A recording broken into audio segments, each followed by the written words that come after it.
Welcome to my channel. আমি শঙ্কু। আজকে একটা নতুন তথ্য নিয়ে এসেছি আপনাদের সামনে উপস্থাপন করব।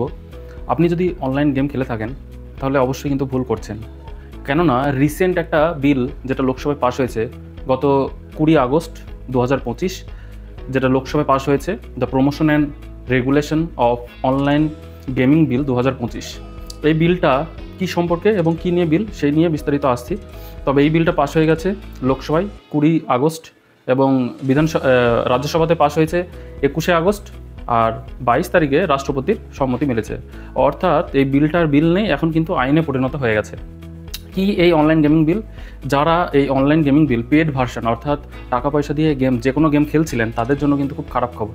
কেননা এখানে শুধুমাত্র গেম বন্ধ করে দিচ্ছে না, এই গেম যদি আপনি খেলেন তাহলে কিন্তু আপনাকে জরিমানার সম্মুখীন হতে হবে, এমনকি জেলও আপনার হতে পারে। তাহলে কি সেই বিল? এই বিলে বলা আছে যে কোনো পেড অর্থাৎ আপনি টাকা পয়সা অর্জন করছেন এই গেম খেলার মাধ্যমে, তাহলে কিন্তু আপনার জন্য এই গেম কিন্তু বন্ধ করতে হবে। হ্যাঁ, তবে উৎসাহিত করছে ই স্পোর্টসকে, অর্থাৎ আপনি ফ্রি ভার্সন যেগুলো আছে গেমের, যে গেমগুলোতে পয়সা লাগে না, সেই গেমগুলো আপনি খেলতে পারবেন। কোন কোন গেম বন্ধ হচ্ছে? যেমন ধরেন এই যে MPL, ড্রিম 11 এবং জুপি, যেগুলো লুডো খেলে যে পয়সা ইনকাম হতো, বা বিভিন্ন রকমের গেম, যে কোনো গেম, ক্যারাম হোক, ফুটবল হোক, ক্রিকেট হোক, অনলাইন গেমিং যেগুলো আপনার সব পেড ভার্সন অর্থাৎ এক ধরনের জুয়া বলা যেতে পারে, সেই সমস্ত খেলাগুলোকে কিন্তু বন্ধ করে দেওয়া হচ্ছে। রিসেন্ট একটা খবর দেখা গেল যে ড্রিম 11 কিন্তু তার তরফ থেকে পুরো বন্ধ করে দিয়েছে এই পরিষেবা।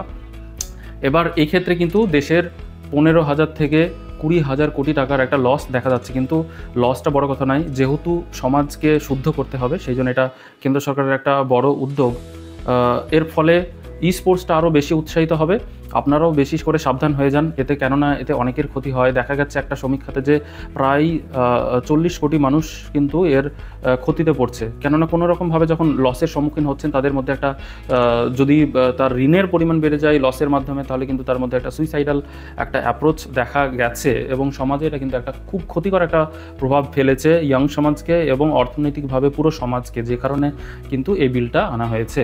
তাহলে আপনারাই মতামত দিন যে এটা ঠিক না ভুল, এবং এই তথ্য যে উপস্থাপন করলাম এটা সম্পর্কে আপনারা কতটা সচেতন এবং কতটা আপনারা জানতেন, এবং আরও যদি কোনো কিছু জানার থাকে এই বিষয়ে তাহলে কিন্তু আপনারা কমেন্ট করতে পারেন। আর এই ভিডিওটা যদি ইনফরমেটিভ লেগে থাকে তাহলে আপনারা অবশ্যই চ্যানেলটিকে সাবস্ক্রাইব করবেন, লাইক করবেন এবং সকলের মধ্যে শেয়ার করে দেবেন।